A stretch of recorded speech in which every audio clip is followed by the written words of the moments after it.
mkono Bwana. Amen.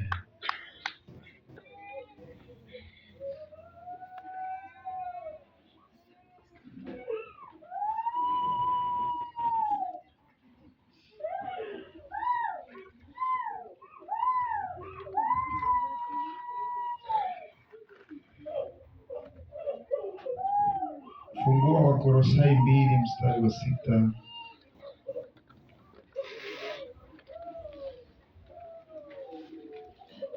mpaka wa 8. Neno la Mungu mchana wa leo likitoka hapo kwa ufupi, muda umebaki huo. Wakolosai 2:6.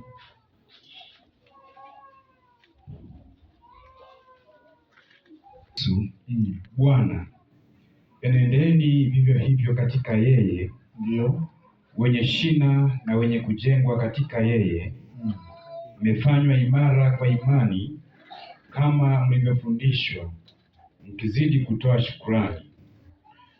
Angalieni mtu asiwafanye mateka kwa elimu yake ya bure na madanganyo matupu, kwa jinsi ya mapokeo ya wanadamu, kwa jinsi ya mafundisho ya awali ya ulimwengu, wala si kwa jinsi ya Kristo. Bwana Yesu asifiwe. Kama unaandika kichwa cha habari, unaweza kuandika maisha baada ya kumpokea Yesu.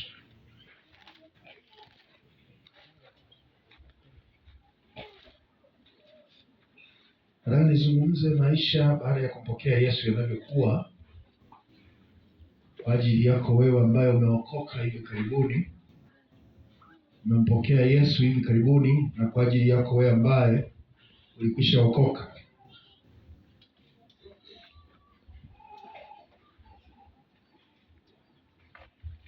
Kuna maisha baada ya kumpokea Yesu, na maisha ambayo yanatokea ndani ya mtu baada ya kumpokea Yesu ni maisha mapya, maisha ya mabadiliko. Kama Biblia inavyosema, kama mlivyompokea Kristo kuwa Bwana na Mwokozi wa maisha yenu, muendelee kukaa ndani yake,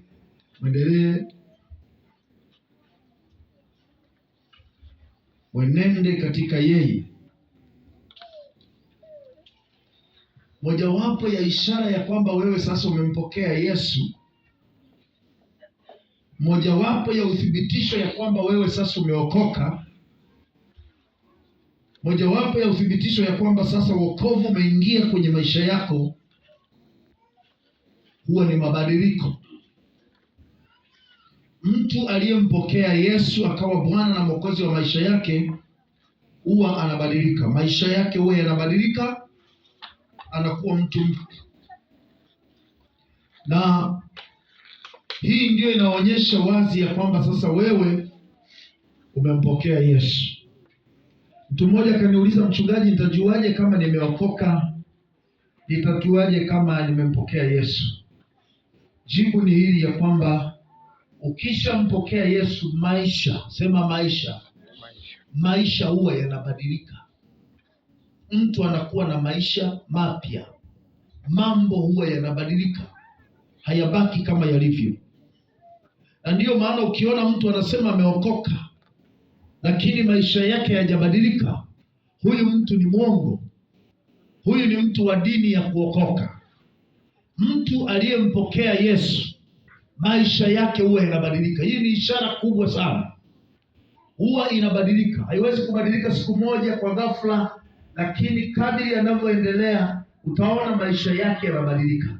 Tabia zinabadilika, mwenendo unabadilika, njia zake zinabadilika, maneno yake yanabadilika, kila kitu kinabadilika kwenye maisha yake, kwa sababu Yesu kazi yake kubwa alikuja kubadilisha maisha yetu. Alikuja kututoa utumwani, alikuja kutufanya kuwa viumbe vipya, alikuja kusababisha uzao mpya. Na ndiyo maana wote waliompokea Yesu, katika ile Yohana 1:12 inasema aliwapa uwezo wa kufanyika watoto wa Mungu. Anafananishwa na mtu anayezaliwa upya. Mtoto akizaliwa huwa ni kiumbe kipya kinazaliwa duniani. Maisha yanaanza upya. Mtoto anapozaliwa, jambo jipya linaanza, anakuwa kiumbe kipya, anakuwa na maisha mapya. Kwa hiyo mtu aliyeokoka, mtu aliyempokea Yesu, huwa maisha yake yanabadilika. Na ndiyo maana ishara kubwa ya kwamba wewe una Yesu, umempokea Yesu kwenye maisha yako, tutaona maisha yako yanabadilika. Tutaona tabia zako zinabadilika. Tutaona mwenendo wako unabadilika. Tutaona namna unavyoishi inabadilika. Hautabaki kama ulivyo. Sema amen. Bwana Yesu asifiwe. Yesu akiingia ndani ya mtu, huwa analeta mabadiliko.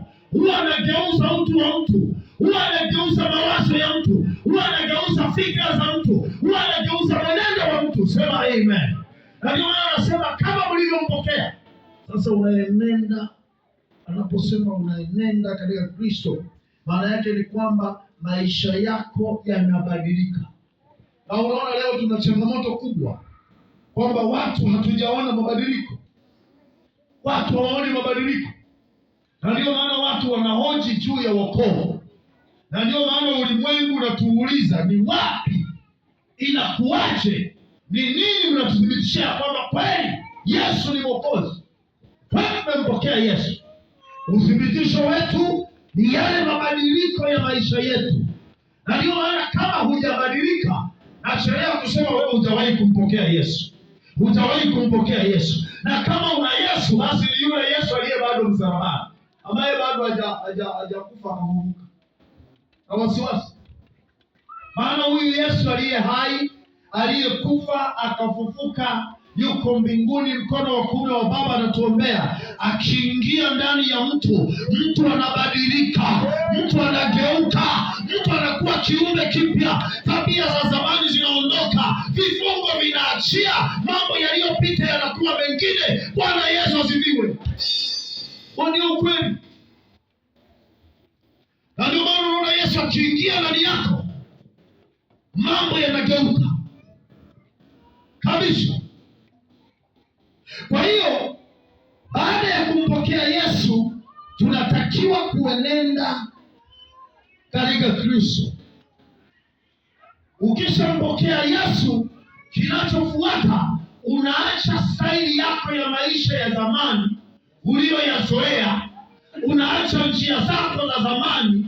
Unaacha mitazamo yako uliyokuwa nayo zamani. Unaanza kuingiwa na mtazamo mpya. Unaanza kuingiwa na mawazo mapya. Unaanza kufikiri tofauti. Unaanza kutembea tofauti. Unaanza kuongea tofauti. Haleluya! Ndio maana yake. Ni hivi, ukimpokea Yesu akawa Bwana na Mwokozi wako, wewe sio tena wewe, ila Yesu ndiye anakuwa ndani yako. Paulo anasema wala si mimi tena. Baada ya Paulo kumpokea Yesu, maisha yake yalibadilika. Na ndio maana kuna mahali anasema hivi, wala sio mimi tena, bali Kristo yu wapi? Ndani yangu. Yesu akiingia ndani yako, yeye ndiye anakuwa Bwana. Unajua hili neno Bwana, kwa nini tunamuita Bwana? Maana yake Bwana anatawala. Sema anatawala. Anakuwa ndiyo mmiliki wako, anakuwa ndiyo mtawala wako, anakuwa ndiyo mwamuzi wako, ndiyo anakuwa anayesema alafu wewe unafuata. Sema amen. Kwa hiyo mambo yanabadilika.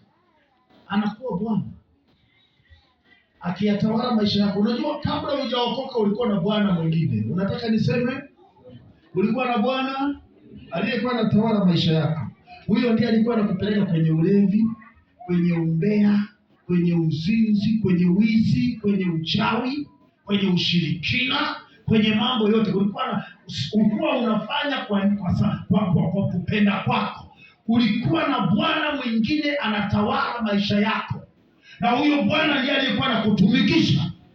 Akiwemo bado utaendelea kuishi maisha hayo. Maana yeye ndiye alikuwa anatawala. Na ndio maana mtu akimpokea Bwana Yesu anakuwa Bwana. anakuwa Bwana, anatawala, anageuza maisha yako, anakufundisha njia, anakuonyesha njia, anageuza mtazamo wako. Sema amen, maana una Bwana mwingine. Kwa hiyo maisha baada ya kumpokea Yesu huwa yanabadilika, kwa sababu Bwana Yesu anakuwa Bwana wa maisha yako. Na ukishakuwa na Bwana mwingine anaitwa Yesu, utaanza kuwa Yesu. Utaanza kuwa Yesu. Utaanza kufikiri kama Yesu. Utaanza kutembea kama Yesu. Utaanza kuongea kama Yesu. Utaanza kutenda kama Yesu. Maisha yako yatakuwa ya Yesu. Yatakuwa ya Yesu. Kwa nini? Bwana Yesu ndiye Bwana wa maisha yako. Na ndio maana unaona tunapoongoza sana ya toba hapa, tunamwambia akili ya kwamba Yesu ni Bwana. Unajua ule ukiri una maana kubwa. Sema amen. Maana yake nini? Ukimkiri, Paulo anasema kwenye Warumi, ukimkiri ya kuwa ni Bwana, ule ukiri wako unampa nafasi, unampa ufunguo aingie. Unamwambia sasa, Bwana, nimekubali uyatawale maisha yangu. Haleluya. Ndio maana kisha yatawala, ujiamulie mambo mwenyewe. Kila jambo atakuamulia yeye. Yeye ndiye atakwambia ongea hivi. Yeye ndiye atakwambia vaa hivi. Yeye ndiye atakwambia tenda hivi. Akikwambia usitende, husatenda. Na ndio maana nataka nikwambie, kama kweli umeshampokea Yesu, nataka nikwambie tutaona mabadiliko. Na kama bado unaenenda maisha yale ya nyuma, maana yake bado yule Bwana anatawala maisha yako, yule bwana wa dhambi, yule bwana wa giza, yule ibilisi.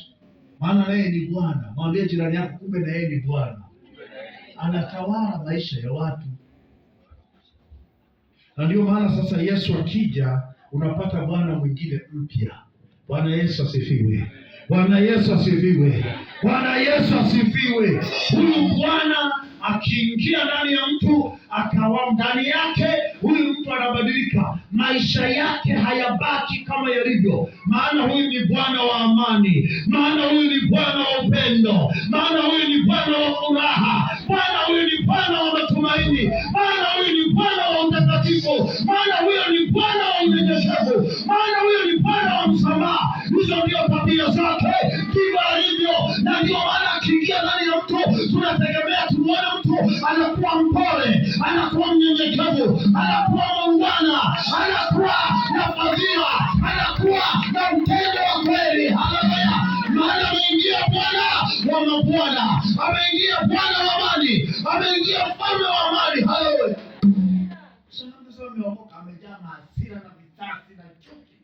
Bwana asifiwe. Wapendwa, tunamchanganya ulimwengu. Bwana asifiwe. Huku umejaa chuki na hasira, maugomvi. Ukianza kuongea utafikiri choo kinavutwa, lile ni gari la choo linavuta maji.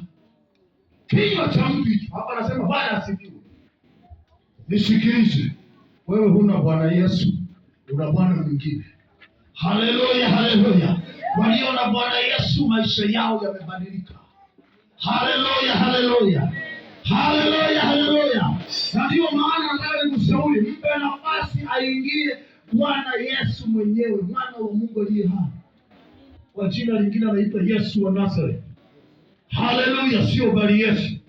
Huyo akiingia ndani yako tutaona mabadiliko. Lakini kama sio yeye, tunaona vituko. Na ndio tunaendelea kuona mambo ya ajabu, shuhuda mbaya, chafu. Dhambi zinapigwa kama kawaida. Nisikilize. Halo. Akiingia ndani yako, kazi yake ni kuondoa dhambi, ni kung'oa shina la dhambi na uchafu. Akiingia ndani yako, unageuka, unachukia dhambi, unachukia matendo mabaya, unachukia uongo, unachukia chuki, unaanza kugeuka. Tunaanza kuona tofauti. Huyo ndiye Bwana ninayemhubiri hapa. Haleluya. Bwana Yesu asifiwe.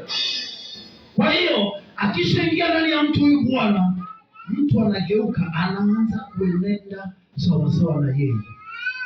Bwana yule anageuza. Na ndio maana mimi sipati picha. Wewe umeokokaje? Bado una chuki na watu, bado unatukana watu, bado unasengenya, bado una visa na visasi. Wapi na wapi? Huyo sio Bwana ninayemjua mimi. Tuna watu makanisani, watu wa dini wanamkiri Yesu, ni watu wa dini, hawana Yesu. Kwa maana mahali Yesu anagombana anasema mnanikiri ya kuwa ni Bwana, lakini hamtendi ninayoagiza kufanya. Ni Bwana hivi, sio huyu Bwana tuliye naye. Yesu tuliye naye anageuza maisha ya mtu. Haleluya, haleluya. Nakumbuka alipoingia ndani yangu, maisha yangu yalibadilika. Nilikuwa mtu wa dini, nilikuwa namkiri kwa kinywa, lakini niliendelea na maisha ya ulimwengu. Nilikuwa mtu mchafu, nilikuwa mtu wa ajabu. Maisha yangu yalikuwa yaeleweki kabisa, lakini nakumbuka alipoingia ndani yangu, kwa uhalisia maisha yangu yalibadilika. Namna ya kuongea ilibadilika. Bwana Yesu asifiwe. Njia zangu zikanyoka. Hata watu, alafu ngoja niwaambie, huwa sio siri. Haleluya, haleluya. Watu wanatujua. Sema wanatujua. Hawezi kutawatanganya nini? Sema umeokoka, wanakupima. Wana vigezo, watakuangalia, watasema hivi, kweli huyu kaokoka kweli? Huyu hamna kitu, porojo tu hapa. Bwana asifiwe sana. Na ndiyo maana mpendwa wangu, agizo kwenye hilo andiko anasema kama tulivyompokea Yesu tuenende katika nini? Hakikisha unaenenda katika yeye. Mwambie wewe asilale, mwambie amke. Shangaa saizi unalala. Upo kweli au haupo? Bwana Yesu asifiwe. Bwana Yesu asifiwe. Ukishampokea Yesu, kazi ulio nayo kubwa ni kuanza kuhakikisha unaenenda kama yeye alivyo. Unaanza kujifunza Yesu yukoje. Unaanza kutafuta Yesu aliishije. Alafu unaanza kufuata njia zake. Unajua, ngoja niwaambie. Bwana Yesu asifiwe. Bwana Yesu asifiwe. Ukikubali kuolewa au ukikubali kuoa, si maisha yanabadilika? Au mwenyewe mnasemaje? Mimi nilivyomwoa huyu mama, maisha yangu yalibadilika. Sikubaki kama nilivyokuwa kabla sijaoa. Na yeye alivyoolewa na mimi ilibidi abadilike. Au mnasemaje? Na ndio inasababisha hata ndoa zenu zinashindikana. Wewe unaolewa na mtu, unataka ubaki kama ulivyo vile vile. Unatakiwa uanze kujitune, ufanane na huyo bwana wako aliyekuoa. Hii ndio principle ya ndoa. Kama uko hapa ndoa imekushinda, shida ni moja. Ulienda ukiwa na mapembe, hutaki kuyakata, bado yamesimama hivi. Ulienda ukiwa kachoyo, bado umeshikilia huo uchoyo, ndoa itakushinda. Maana ukimpokea Yesu unaingia agano na Bwana mwingine. Nimetolea mfano. Na ndio maana hata Biblia inafananisha kanisa na Yesu ni kama bwana na bibi harusi. Mnanielewa watu wa Mungu? Unajua sisi ni wake wa nani? Kuna mtu ajui? Sisi wote, hata kama wewe ni mwanaume hapa, hata kama unaruka kipapo hapa, una ndevu mpaka zimeota na nini, wote hapa ni wake wa nani? Unajua hivi?